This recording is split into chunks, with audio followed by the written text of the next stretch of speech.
Buenas tardes con todos ustedes. En esta oportunidad se va a dictar la clase de inmunohematología a cargo del doctor José Fuentes Rivera Salcedo, profesor principal, director del Departamento de Medicina, doctor en Medicina, magíster en Economía de la Salud, jefe del Servicio de Banco de Sangre y Hemoterapia.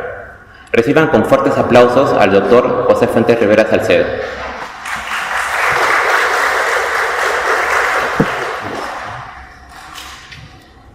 Bien, gracias. Me preguntaba hace media hora que estaba en camino, ¿cómo se debe sentir uno a las 3 de la tarde con tanto calor después del almuerzo probable? Y cómo hacer una exposición que permita ser un poco más ligero y más amigable. Entonces empezaríamos diciéndole que vamos a pasar 150 transparencias.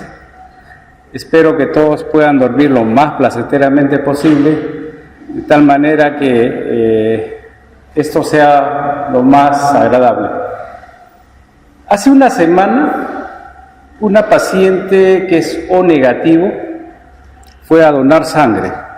Una mujer de 48 años, muy molesta, porque le habían rechazado su donación. Ella era también O negativa y señaló de que estaba muy molesta porque le había hecho el banco de sangre una prueba de Coombs y su prueba de Coombs era positiva. Perdón, ¿qué tiene que ver la donación de sangre con la prueba de Coombs?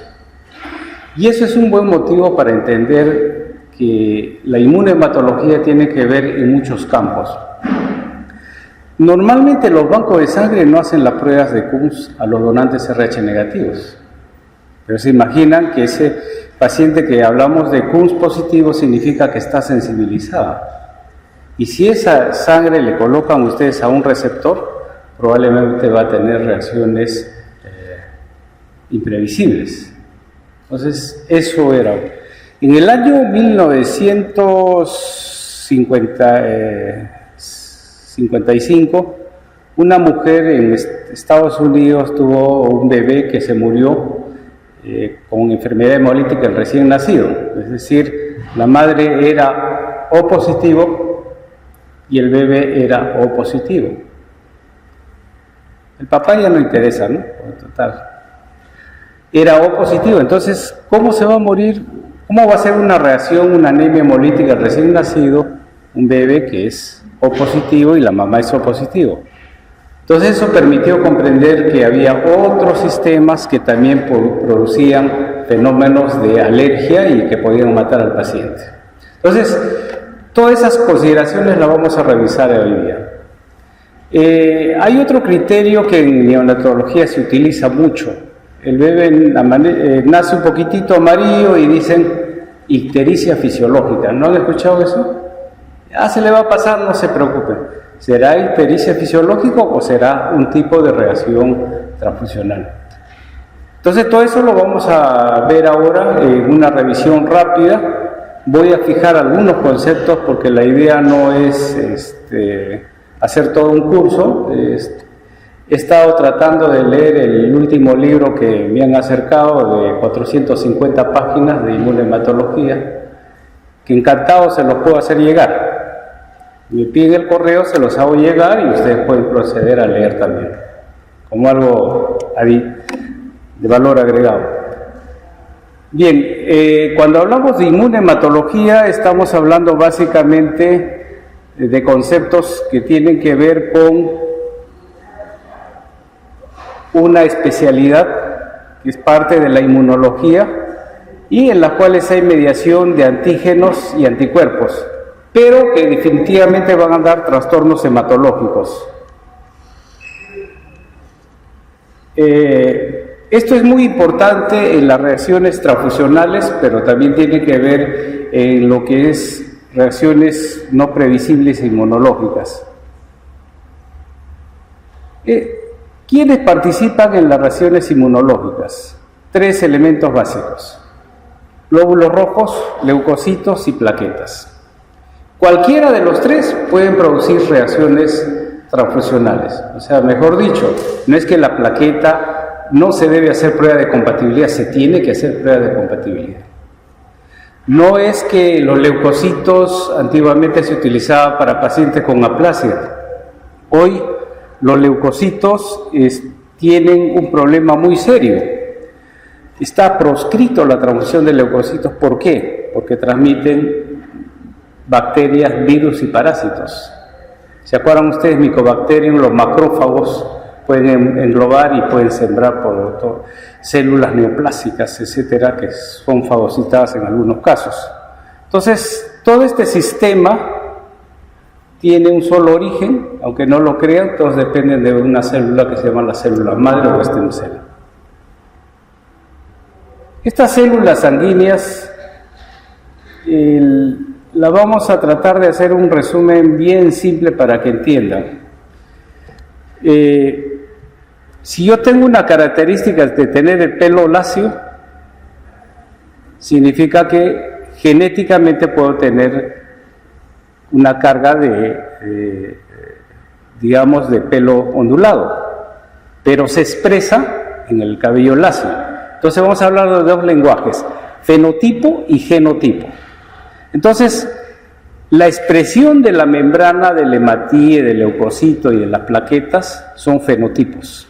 Entonces, el primer concepto es que es fenotipo. Entonces, el grupo sanguíneo es un fenotipo que tiene carga genética. Se expresan y no se expresan, eso lo vamos a ver ahora. Entonces, el lenguaje es fenotipo, es grupo sanguíneo. Si ese glóbulo rojo yo le pongo a un paciente, lo recibe, probablemente pueda producir anticuerpos. ¿Y cómo se llama la sustancia que produce anticuerpos? Antígeno. Resumen, son tres cosas sinónimas: fenotipo, grupo sanguíneo y antígenos. Entonces esos tres conceptos los vamos a hablar indistintamente para entender. Entonces el sistema del cuerpo, sistemas sanguíneos que se llaman el A o el sistema D, etcétera, son sistemas antigénicos.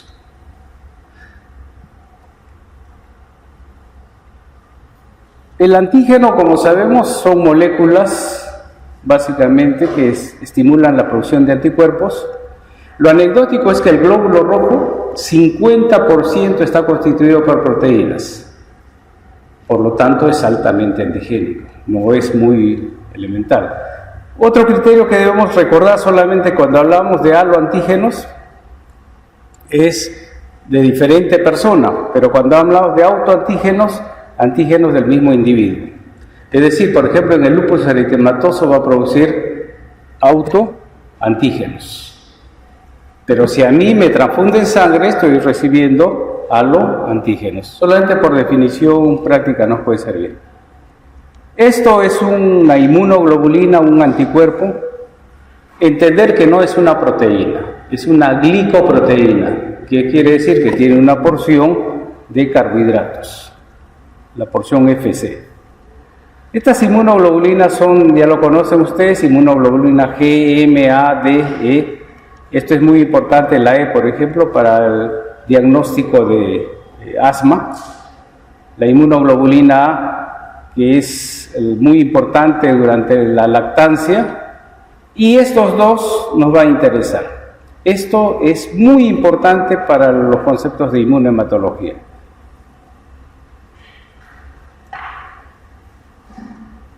Las inmunoglobulinas que comentábamos son de dos tipos que nos interesa básicamente: las IgG y las IgM. La IgG es monómero estructuralmente, la IgM es pentámero. Por sentido común, ¿quién pasará la barrera placentaria? La IgG, la IgM no va a pasar. Otro criterio, la IgG es un anticuerpo que reacciona a temperaturas calientes. Calientes es 22, 37 grados. Y la IgM es anticuerpo frío. Pero definitivamente, ¿quién es más aglutinante? ¿La IgG o la IgM? Definitivamente la IgM, que es un pentámero. Otro criterio más: si yo soy grupo A, tengo anticuerpos anti-B. ¿Estamos de acuerdo? La pregunta es, ¿qué es eso? Eso es IgM. O sea, si yo tengo una reacción transfusional porque me cambiaron la sangre, me pusieron A siendo yo B, definitivamente estoy hablando de anticuerpos de tipo IgM.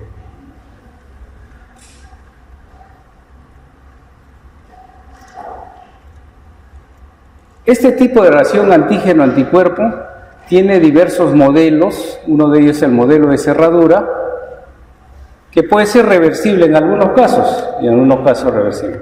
¿Ustedes creen que los anticuerpos que van contra el glóbulo rojo van y lo destruyen? ¿Creen ustedes eso? No lo destruyen. O sea, la reacción antígeno-anticuerpo no es destrucción. Eso estimula este complejo a la producción de complemento. ¿Qué quiere decir complemento? Son sustancias que tienen dos vías, o ahora hablan de tres vías: la vía clásica, la vía alterna y la vía de la... Lean eso, que es bien interesante, porque acá me veían los conceptos.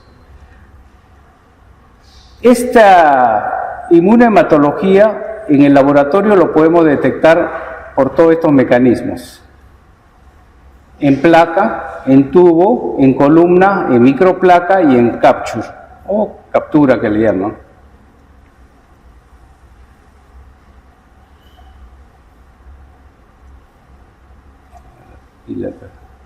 Por ejemplo, en placa, ustedes van a ver esto, que clásicamente la conocen en lámina, que hacen el grupo sanguíneo. Esto es una reacción antígeno-anticuerpo. ¿Qué quiere decir? Si el paciente es A, el reactivo que le estoy poniendo es anti-A.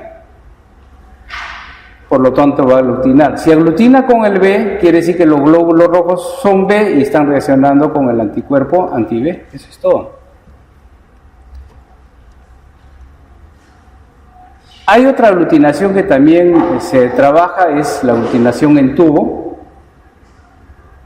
Y ahí lo podemos ver, que se puede hacer en cruces. Por ejemplo, acá no hay aglutinación, acá hay una discreta aglutinación y acá hay es una aglutinación completa o botón completo, eso es 4 cruces. Pero también yo puedo hacer en gel, otra metodología para detectar esa aglutinación. Entonces ahí. También puedo hacerlo a través de microplacas. Y entonces, esto sí me gustaría que conceptúen, porque esto va a cambiar los criterios de ustedes. Entonces, antígeno viene a ser fenotipo, viene a ser, ¿qué más? Grupos sanguíneos. ¿Quedó? ¿Qué cosa es un sistema? Es un conjunto de conjuntos de grupos. Y el grupo es un conjunto. ¿Qué quiere decir? Que el conjunto llamado grupo tiene subgrupos. Esto lo podemos clasificar básicamente de la siguiente manera. La mayoría de personas tenemos este antígeno y le vamos a llamar antígenos públicos, pero hay otros que son privados. Por ejemplo, el Diego. El Diego es predominantemente en la región andina, o sea, en otras palabras, en nosotros. Si nosotros le donamos sangre a un americano y tiene antidiego, se muere el americano. O sea, no es que puede sacarnos sangre y ponérselo a ellos, porque tenemos antígeno Diego. Antiguamente los antígenos también se llamaban aglutinógenos. ¿Se recuerdan? Hay algunos libros que hablan de aglutinógenos, eso ya no existe. Los anticuerpos de igual manera, los anticuerpos se pueden clasificar en regulares, es decir, que todos nacemos, entre comillas nacemos, no es cierto. El grupo sanguíneo se forma recién a partir del 6º mes, o sea, no tiene anticuerpos el bebé. Y hay anticuerpos que se producen por estimulación que se llaman anticuerpos irregulares. Un comentario acá facilito. En el laboratorio utilizamos mucho el concepto de si el paciente es A, va a tener anti-B. ¿Estamos de acuerdo? Eso se llama beta. Si el paciente es B, va a tener anti-A. Eso se llama alfa. Entonces esta clasificación se puede trabajar como alfa y beta. Ejemplo, yo hago un grupo sanguíneo, se aglutina, le hago los anticuerpos, anti-A y anti-B, y hacemos lo siguiente. Si se aglutina, puede ser A o B. ¿Estamos de acuerdo o no? Si se aglutina, puede ser A o B. Y si no se aglutina, ¿quién no tiene ni A, ni anti-A, ni anti-B? El AB. Entonces puede aparecer una serie de discrepancias. Ejemplo, los grupos sanguíneos se hacen de dos maneras, detectando antígeno y detectando anticuerpo. Quiere decir entonces que si un bebé va a tener anticuerpos o no tiene anticuerpos. No tiene, a partir del 6º mes recién va a salir anti-A o anti-B. ¿Quedó claro entonces? Mucho cuidado con eso de hacer grupos sanguíneos. La prueba sérica, ¿han escuchado? La prueba sérica en recién nacidos, ahí hay discrepancia.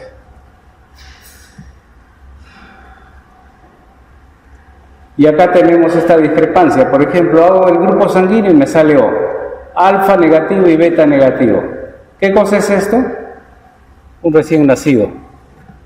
Este es un recién nacido. Acá hay otro, que el paciente es B, se supone que tiene solamente anti-A, pero acá tiene beta positivo. ¿Qué pasó? Esto es un B, pero esto parece un O. ¿Estamos de acuerdo? Acá lo que está pasando es que este paciente está sensibilizado. Probablemente le hayan puesto sangre B. Y esta de acá no tiene anti-A y este es beta. O sea, este es un grupo A. ¿Estamos de acuerdo? Eso es todo. Pero acá probablemente no lo vayan a adivinar nunca. Ese es un cáncer de colon. O sea, en un cáncer de colon también se estimula la producción de, este es acá, en el caso de cáncer de colon, anticuerpos anti-beta. Entonces estos grupos sanguíneos, como sabemos, los glóbulos rojos, los leucocitos y las plaquetas derivan del stem cell que se encuentra en las epífisis de los huesos largos y en la diáfisis de los huesos planos. Esta célula madre es capaz de diferenciarse en glóbulos rojos, leucocitos y plaquetas. Estos glóbulos rojos son muy interesantes porque al inicio tienen núcleo, por lo tanto se reproducen. ¿Y por qué es importante? Si tienen núcleo y se reproducen. Y acá viene la sorpresa, puede producir leucemias a células rojas. Estamos hablando de hematíes inmaduros. O sea, no crean que no hay leucemia a células rojas o glóbulos rojos, ¿no? Posteriormente, este hematíe que tiene núcleo, desaparece el núcleo, lo saca, queda unos restos que son como mallas, que por eso se llaman reticulocitos, elimina las mitocondrias. Lo anecdótico, ¿se acuerdan ustedes las mitocondrias? La función es la respiración aeróbica. Y anecdóticamente transporta oxígeno, pero no utiliza la vía aeróbica para la vía glicolítica. Esto es bien interesante cómo es que es. Y alguien siempre se preguntaba y dice, ¿y por qué es la relación hemoglobina o hematocrito? ¿Se acuerdan ustedes? Si tiene 45 hematocritos, hemoglobina tiene 15, ¿se acuerdan? Es porque el espacio ocupado por el glóbulo rojo, solamente 1/3 de este espacio es ocupado por la hemoglobina, 2/3 sirve para el transporte. Entonces la relación hemoglobina-hematocrito es 1:3. Eso no funciona para anemias microcíticas, ejemplo, anemia ferropénica. Este es un frotis de sangre normal. Vean ustedes, los hematíes casi son del mismo tamaño, ven unos puntitos negros que son las plaquetas y ven los leucocitos. Entonces ya hemos conversado que los hematíes no se reproducen, no pueden oxidar grasas y utilizan la glucosa por la vía glicolítica aeróbica. Esta membrana del glóbulo rojo tiene todo un esqueleto, que es citoesqueleto, tiene una serie de sustancias que son muy importantes en la estructura. tiene unos lípidos que tienen dos polos, un polo hidrófobo y un polo hidrófilo, que es muy importante para los intercambios. Y también tiene carbohidratos, que esto es importantísimo, el más importante de todo para el concepto de entender los grupos sanguíneos ABO, o sea, el sistema ABO. Eso lo vamos a explicar después. Acá solamente un criterio que nos va a ayudar muchísimo para entender por qué el hematíe entrega el oxígeno a la célula. Eso es una explicación fisiológica que siempre le digo a mis alumnos, por qué el glóbulo rojo tiene que entregar el oxígeno al tejido. Todos responden pues porque necesita, ¿no? Y yo le digo, ¿y por qué no me prestas plata? Yo también necesito, ¿no? Definitivamente no es la explicación fisiológica. Esto significa que esta sustancia formada en la vía glicolítica anaeróbica, el 2,3-difosfoglicerato, compite con la hemoglobina por el oxígeno. ¿Qué quiere decir? A mayor 2,3-difosfoglicerato, la hemoglobina cede el oxígeno. O sea, a nivel tisular habrá incremento del 2,3-difosfoglicerato. Y acá lo vemos esquemáticamente, la hemoglobina unido al oxígeno. ¿Qué pasa cuando aumenta el 2,3-difosfoglicerato? La hemoglobina cede el oxígeno y se libera a nivel del tejido o tisular. Pero a nivel pulmonar es al revés. Se va a formar menos 2,3-difosfoglicerato, por lo tanto... ¿Y dónde está el 2,3-difosfoglicerato? Se encuentra entre las dos cadenas betas de la hemoglobina. Este señor es el señor Karl Landstein, el premio Nobel en medicina. Descubrió los grupos sanguíneos en el mundo. En el año 45 descubrió el RH. O sea, este señor es uno de los que permitió que cambiara probablemente el mundo el concepto de inmunología. ¿Se acuerdan ustedes? En el año 1884-86, Carrión tuvo dos fases, ¿no es cierto? La fase hemorrágica y la fase verrucosa. Si se hubiera conceptuado los grupos sanguíneos en ese tiempo, se hubiera transfundido y no hubiera habido ningún problema. En ese tiempo no se sabía todavía los grupos sanguíneos.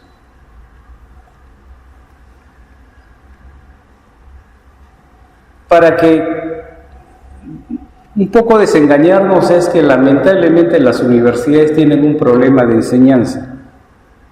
Estos sistemas, que hoy ya son 37, ya están identificados en cada cromosoma y el producto genético. Se estima más o menos 7.000 antígenos, de tal manera que si yo les digo que los grupos sanguíneos son antígenos, la pregunta simple cae por el propio peso. ¿Habrá donante universal? No hay donante universal, porque es poliantigénico. ¿Habrá receptor universal? Tampoco. Así que si vuelven a escuchar eso durante sus cursos, por favor llámenme para conversar con sus profesores. Eso ya no se habla, no hay donante universal. Estoy hablando a nivel de residentado, porque inclusive van residentes de la especialidad y les pregunto, vienen de otras universidades y les pregunto, ¿no? ¿Cuál es el donante universal? El O negativo. ¿Cuál es el receptor universal? El AB. Eso no existe, ¿no? Esto es muy importante porque el glóbulo rojo no es una estructura rígida, sino tiene cambios que permiten el pasaje, el intercambio de cloro.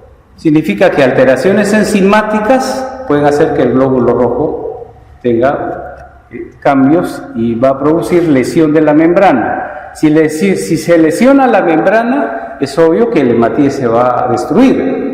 Y vamos a entender entonces los criterios de anemia hemolítica. Si es mediado por anticuerpos, autoinmune. Si no es mediado por anticuerpos, no inmune. Esto es lo que yo les decía de la famosa ictericia fisiológica de los bebés. Estos son los anticuerpos que van a producir algún tipo de reacción hemolítica, enfermedad hemolítica del recién nacido. Vean ustedes, tenemos el KEL, tenemos el MNSU, el Levis también en algunos casos, de tal manera que debería hacerse investigaciones en bebés que tienen ictericia. Para hacerlo más gráfico, esto es un normoblasto. Este normoblasto tiene núcleo, ¿se acuerdan que le decía? O sea, un bebé cuando nace, yo les traigo un frotis y voy a encontrar gran cantidad de normoblastos. Este núcleo, que es el genotipo, va a expresarse en las membranas y vamos a tener una serie de antígenos dentro del hematíe. Por lo tanto, el hematíe se va a expresar en la membrana fenotipo a través de los grupos sanguíneos. No es un grupo sanguíneo, ¿eh? Yo puedo ser O que el positivo, la otra persona puede ser O que el negativo. Si yo le paso la sangre, mi sangre, a ese paciente, lo mato. ¿Quedó claro? ¿Se acuerdan que les decía de la enfermedad hemolítica del recién nacido de la mamá que era O positivo y el bebé era O positivo? Pues uno de ellos era aquel positivo. Ahora lo vamos a complicar a ustedes. Un donante de sangre es O negativo. ¿Estamos de acuerdo? Para la mayoría es donante universal. ¿Sí? Pero ahora vamos a ver. Si tiene anticuerpos, o sea, está sensibilizado, va a hacer daño al receptor. ¿Estamos de acuerdo? Pero ¿qué pasa si tiene KEL positivo? También lo va a matar. Pregunta, ¿habrá donante universal? No hay donante universal. Sugerencias. Si alguno de ustedes trabaja en un banco o tiene o conoce algún tipo de actitud de transfusión, todo donante que vaya a donar sangre y sea O negativo, obligatoriamente hacerle el grupo O, el RH. Pregunta, el genotipo cuando no se expresa, ¿cómo se llama?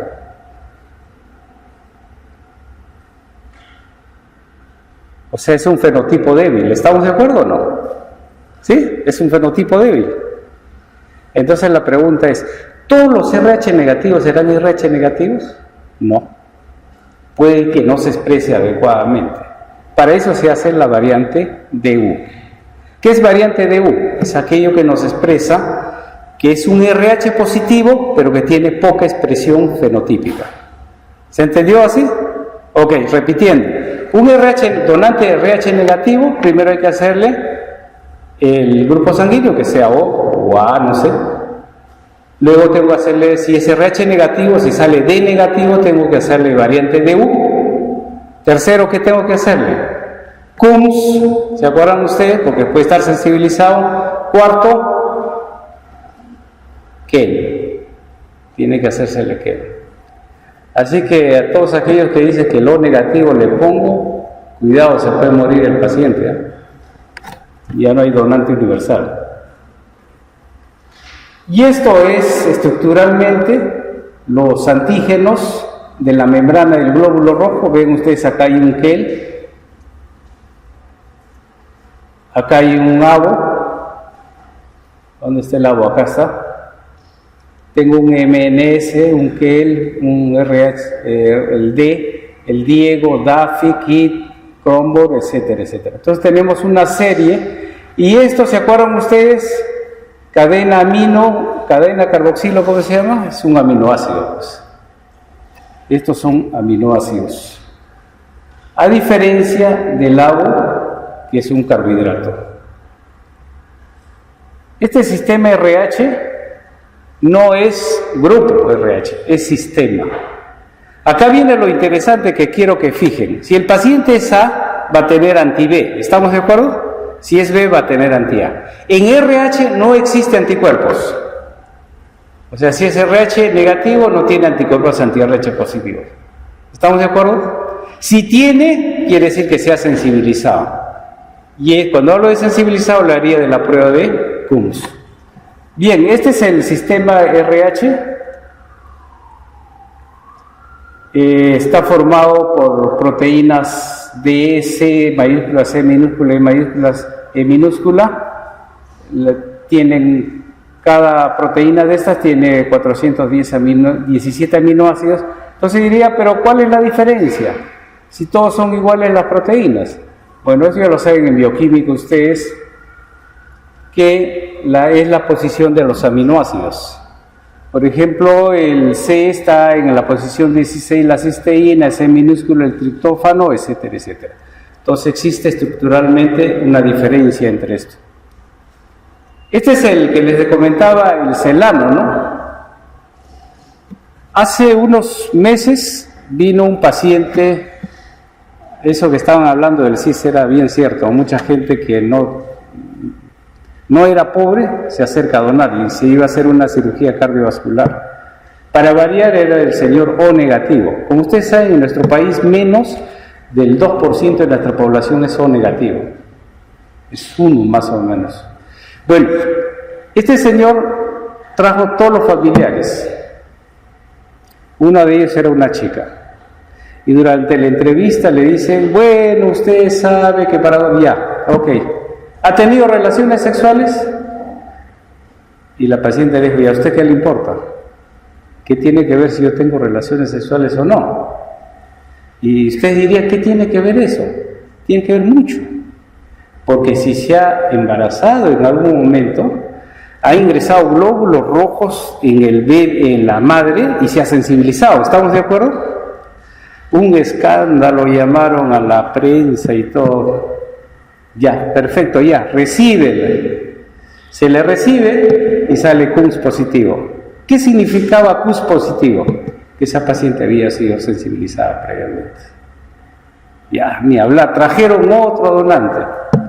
¿Y qué creen que sale el donante? Que el positivo. Era un O negativo con que el positivo. O sea, es bastante complicado esto de las transfusiones.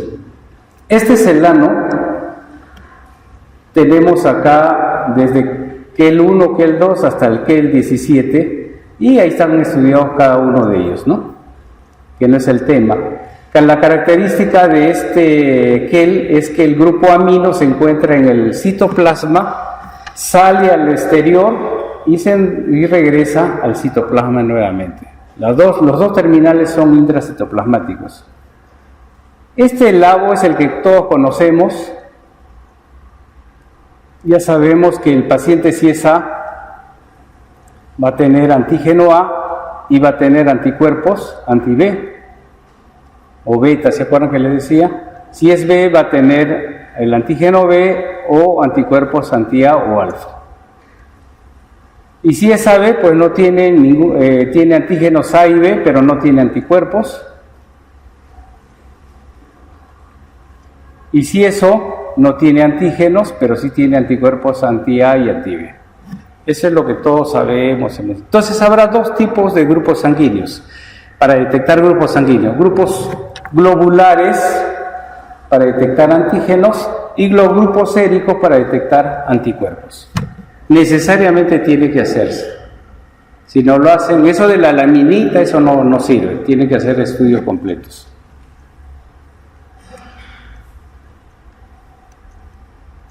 Y acá sí nos vamos a distraer unos minutos.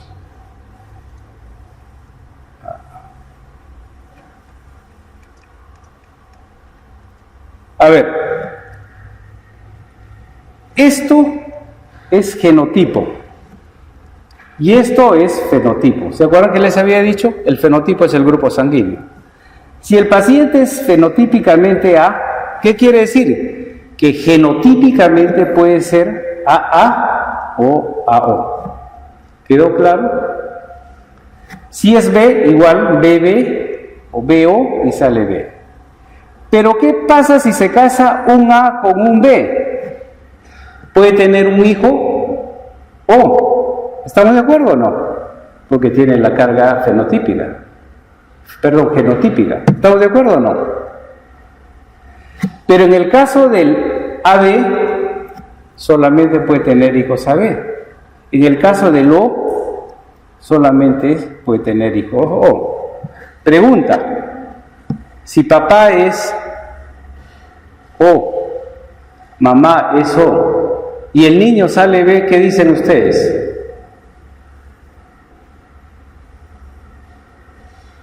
Imposible genéticamente, pero en esta vida todo es posible, ¿no es cierto? Hay que quererlo como padres, como hijos, no se preocupen de eso. Cuando alguno de ustedes haga su internado se van a encontrar eso en neonatología a cada rato. Y ustedes no digan nada, porque eso es cierto. Les comento esto porque hasta un colega también hoy me dice, pero esto de los grupos, uno de mis hermanos es A y todos somos O, el papá y la mamá O. Bueno, le digo, quiérelo como hermano, pues tu hermano. Ya saben todos los defectos que puede aparecer con esto. Esto ya está reconocido internacionalmente, tiene un código ISBT y tiene la localización cromosómica. Estos grupos se pueden detectar, ya lo hemos visto, por aglutinación o por otros medios. Y acá es la explicación que quería decirles. El antígeno H del ABO es el grupo O. Ese es el antígeno H. ¿Qué cosa es este antígeno H? Que cuando yo le añado una galactosamina, lo transformo en A. Si a este antígeno H le pongo una galactosa, lo transformo en B. Y de laboratorio yo puedo hacer lo siguiente. Puedo con una enzima quitarle galactosamina y al grupo A lo transformo en grupo O. O sea, eso ya se ha hecho en el laboratorio. ¿Y qué va a pasar si no tiene antígeno? H. Se llama Bombay. Ya estaríamos hablando de un sistema que es muy raro, pero que produce lesiones hematológicas muy interesantes. Esto es la distribución genética del grupo A, básicamente Europa, Asia, parte de África. El B, básicamente África y Asia. Y el O, prácticamente toda la región de Latinoamérica y zona de, digamos, de la parte norte, que viene a ser casi el polo norte, ¿no? Este es un trabajo que hicimos hace muchos años, cogiendo 311.500 donantes de sangre, por lo menos ya es más o menos, ¿no? ¿Qué cosa encontramos? Encontramos que nuestra población peruana tenía 79.52% de grupo O. O sea, en otra forma de ver las cosas, casi todos somos grupo O. B, 5.69 y A, 13.21. Pero ¿qué más encontramos? Algo que fue interesante, que O negativo encontramos 0.76. La pregunta es, sí, ¿hay pocas reacciones hemolíticas de recién nacidos? Sí. Pero también tenemos un problema de escasez de RH negativos. No hay muchos pacientes RH negativos y se pueden morir. Este es el resumen.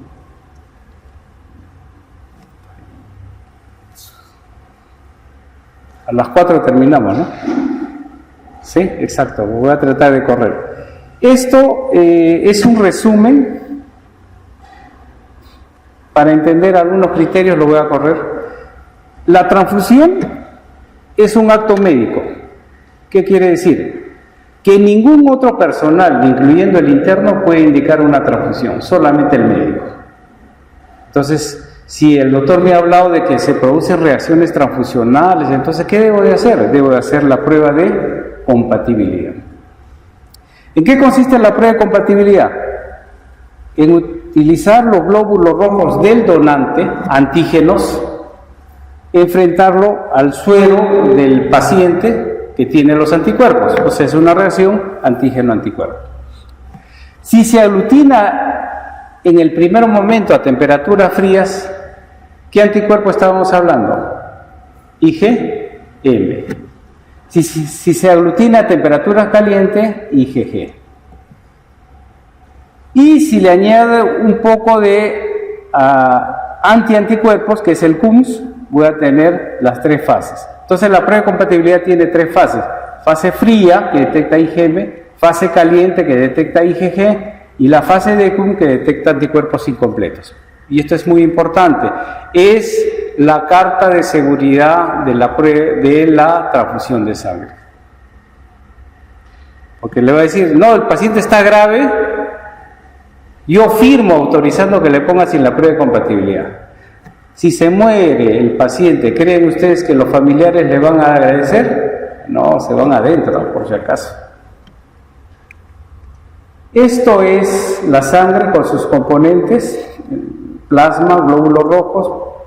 Si este plasma lo congelo inmediatamente, se transforma en plasma fresco congelado, las plaquetas lo separo, dura de 3 a 5 días, el plasma puede durar hasta 1 año, y el crioprecipitado son el plasma que lo someto a temperatura de menos 80 grados, se precipita esta proteína, se llama crioprecipitado. Este plasma tiene todos los factores de coagulación. El crioprecipitado tiene gran cantidad de factor 8, factor 9 y fibrinógeno. Es para pacientes hemofílicos. Este es un paquete globular. Ven acá como una natita. Ese es el crioprecipitado y este es el plasma fresco congelado. Acá hay una palabrita que me gustaría definir con ustedes para que no estén repitiendo lo que todo el mundo repite. Cuando la sangre yo lo fracciono, se llama hemocomponentes. ¿Quedó claro? Paquete globular, plaquetas, son hemocomponentes. Cuando el plasma colectado lo mando a la industria y la industria lo separa en factor 8, albúmina, inmunoglobulinas, antitromina 3, se llama hemoderivados. No hay que confundir hemocomponentes de hemoderivados. Mucha literatura o muchos especialistas hablan como si fuera lo mismo, no es lo mismo, son cosas muy distintas. Normalmente cuando una persona está en estado normal, elimina 17 centímetros de sangre diariamente y produce 17 centímetros. Pero cuando dona sangre o tiene un sangrado, se triplica la producción. Esto es un efecto eritropoyetina. Otro criterio que es muy importante para ustedes desde el punto de vista fisiológico, cuando un paciente está sangrando, está desesperado porque va a tener hipoxia cerebral, vean ustedes, y se olvida del corazón y los riñones. Vean ustedes el consumo de oxígeno del corazón y del riñón. O sea, en otras palabras, un paciente con sangrado va a tener insuficiencia renal e insuficiencia cardíaca. Hay que tener mucho cuidado. Vamos a pasar estas misceláneas nada más. Otro criterio que nos pareció bien es... Ya. Perdón. La época de los semidioses, que el médico dice, póngale, yo asumo todo, eso desapareció. Con este tema de la Ley General de Salud, obliga a que toda persona tiene que dar su consentimiento informado para recibir la transfusión. Si él quiere, se le pone, si no quiere, no. Entonces esto tiene que ver muchísimo con el concepto de los testigos de Jehová. ¿Qué pasa con el testigo de Jehová? No quiere recibirla, y ustedes no pueden obligarlo. Los van a denunciar penalmente, civilmente, no penalmente, tampoco exageremos. Cuando conversaba con los testigos de Jehová me decían, doctor, es que no se trata de decir recibir o no recibir la sangre. Cuando uno recibe la sangre es como si hubiera sido violado. Para ellos es su concepto de esa manera, no habría que respetarlos. Pero hay un principio en la Ley General de la Salud y la Constitución que dice lo siguiente: la vida es irrenunciable. Ustedes saben que a Daniel Alcides Carrión le enjuiciaron, post-mortem, lo enjuiciaron por atentar contra su vida. Así que no se trata, no es mi hijo que se muera, no, tampoco. Si es necesaria la urgencia hay que ponerlo. Esto para mí era muy importante porque existe una ley, la ley 26454, que les sugiero que lo lean, está en el internet, que establece responsabilidades de una contaminación o de un problema de muerte desde el donante, el banco de sangre, el médico tratante y el transfusor. ¿Quién es responsable de la transfusión? El médico tratante, es el que indica. ¿Quién es el que puede estar implicado? Es la persona que aplica. ¿Quién es responsable de la seguridad? El banco de sangre. ¿Y quién es el responsable de que esta sangre sea buena? El donante. ¿Quién sabe la vida de uno? Solamente uno. Si el miente, tiene el grupo, es de riesgo. En el año 2007, yo estuve en el Ministerio de Salud, me llegó una citación del Poder Judicial que iban a dictar sentencia contra el donante ¿se acuerdan ustedes? Hubo en la maternidad 7 o 9 niños contaminados con VIH, estaban dictando sentencias sobre ese caso. O sea que tampoco no se libera la persona que dona. Otro criterio que es interesante es que una unidad de sangre solamente sube 1 gramo de hemoglobina, no sirve para nada. Así que tiene 3 gramos, póngale una unidad, ese es tratamiento para el médico, porque si le van a dar tratamiento le dan, pues, si tiene 3 hay que ponerle 6 para llevarle a 9, pero no le puedo poner una unidad. ¿Cuándo se debe indicar una transfusión? Depende básicamente de los criterios. ¿Creen ustedes que un paciente con 12 gramos de hemoglobina debe aplicársele sangre? ¿Sí o no? ¿Qué dicen? Depende, si viene de Cerro de Pasco, su hemoglobina pues probablemente sea 18 y ahí ha sangrado tanto que se puede complicar el paciente. Esto es solamente para comentarios que cuando uno recibe una sangre no adecuada, no compatible, puede hacer reacciones básicamente extravasculares y esto es lo que mata por IgM.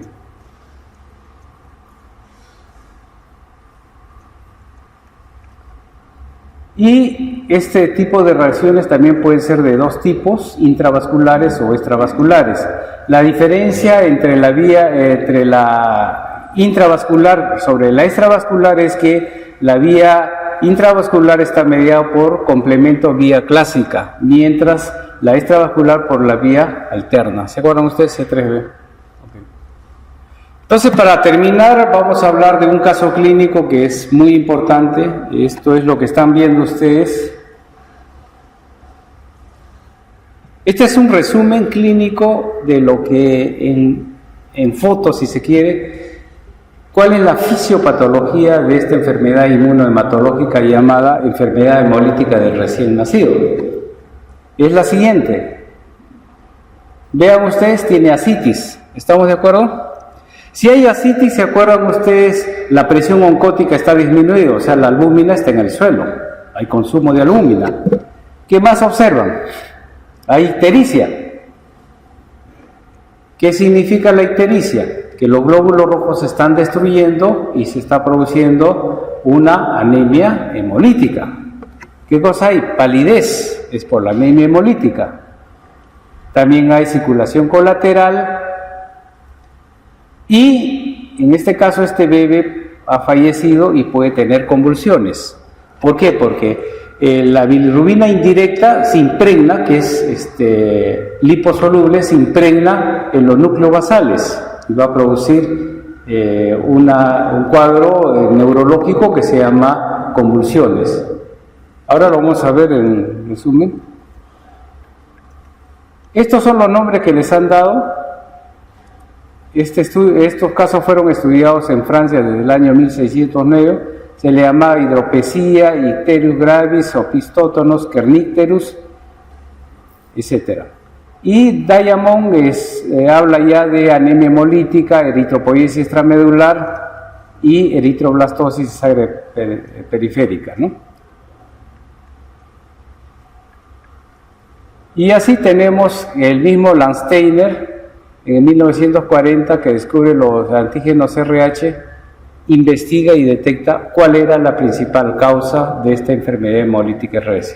recién nacido. Era definitivamente para ellos una incompatibilidad ABO, de tipo, perdón, D. No sé si, ok.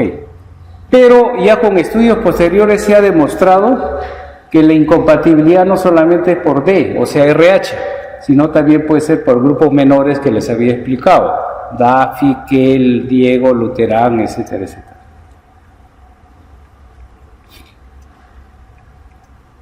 Esta enfermedad la vamos a explicar muy rápidamente.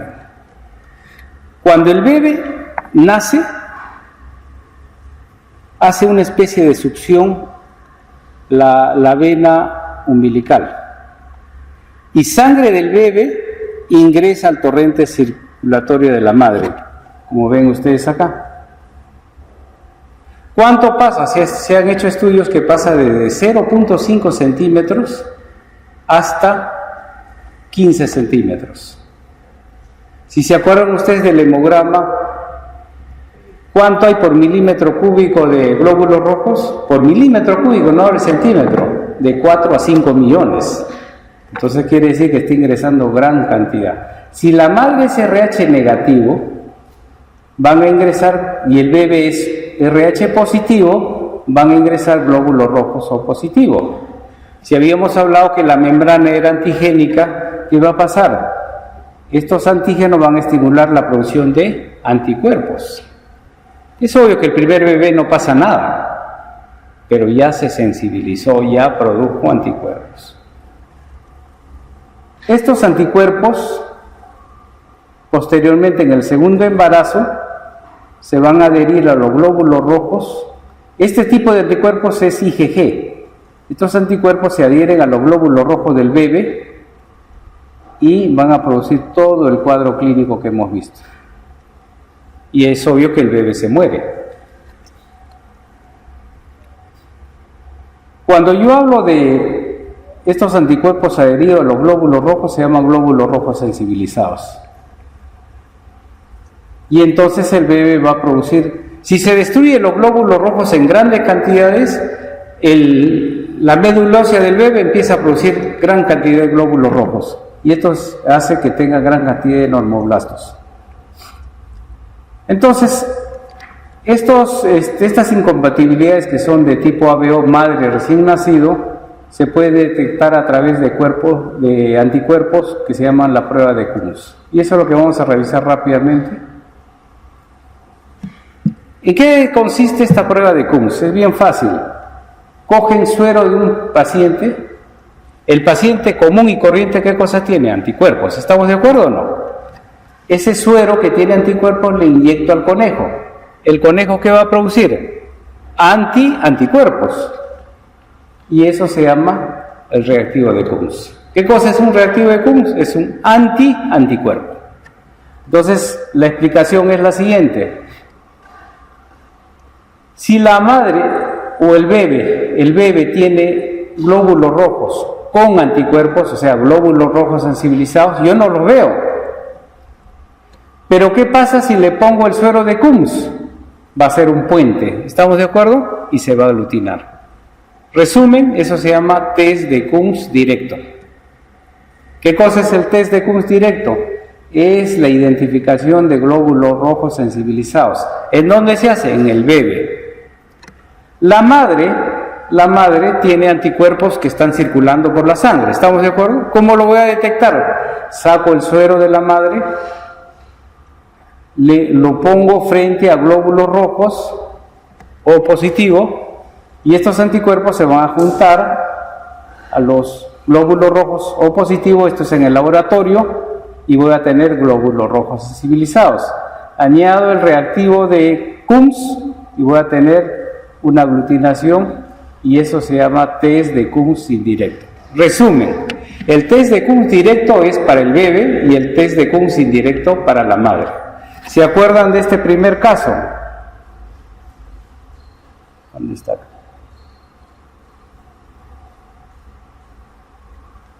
Ahí. En este caso, la madre tiene glóbulos rojos sensibilizados. Podría haberse hecho un Coombs directo. pero sacar 1 centímetro de 5 litros no es nada, pues. Pero acá sí, la madre tiene anticuerpos circulantes. ¿Qué prueba voy a hacer? Test de Kunz indirecto. Entonces, ¿qué hago?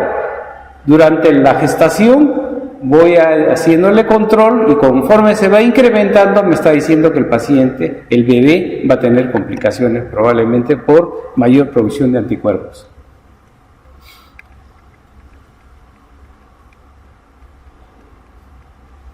Esta enfermedad hemolítica del recién nacido se puede ver clínicamente graficando por zonas en relación a la cantidad de bilirrubina. Cuando llega, por ejemplo, a la zona 5, o sea, mejor dicho, en los pies, probablemente ya tenga más de 15 miligramos de bilirrubina. Este paciente va a hacer convulsiones. Un tratamiento bien sencillo es utilizar fluorescentes, que hace que la luz ultravioleta permita la movilización de la bilirrubina indirecta, active hacia bilirrubina directa y se elimine por orina. Por lo tanto, esto se llama fototerapia. Pero cuando la cosa es ya más grave, ¿qué podría hacer por sentido común? Tiene gran cantidad de glóbulos rojos sensibilizados que se van a destruir, tiene gran cantidad de anticuerpos. ¿Qué podría hacer? Muy simple. Le pongo sangre y le saco sangre. Le pongo sangre y le saco sangre. Eso se llama exsanguíneo transfusión. Eso es lo que se está utilizando. Pero se acuerda que no tenía anticuerpos, así que le puedo poner O positivo o O negativo. ¿Sí? O sea, no hay ningún problema en ese sentido.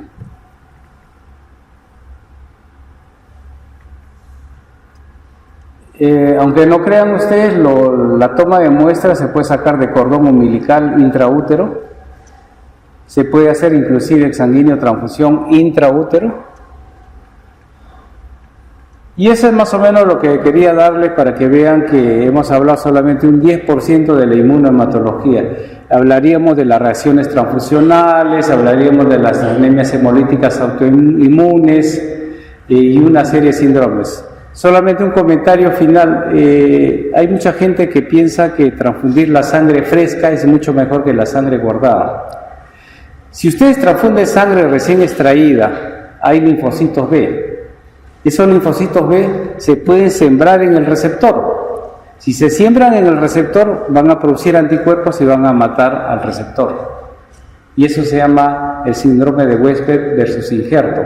Pacientes que han recibido transfusión después de 15, 20 días, ajeno a la enfermedad, se mueren, sin causa aparente. Espero que haya llamado un poco la atención de esto y que es muy importante no dejar de tener los conceptos generales de lo que son la inmunohematología. Gracias.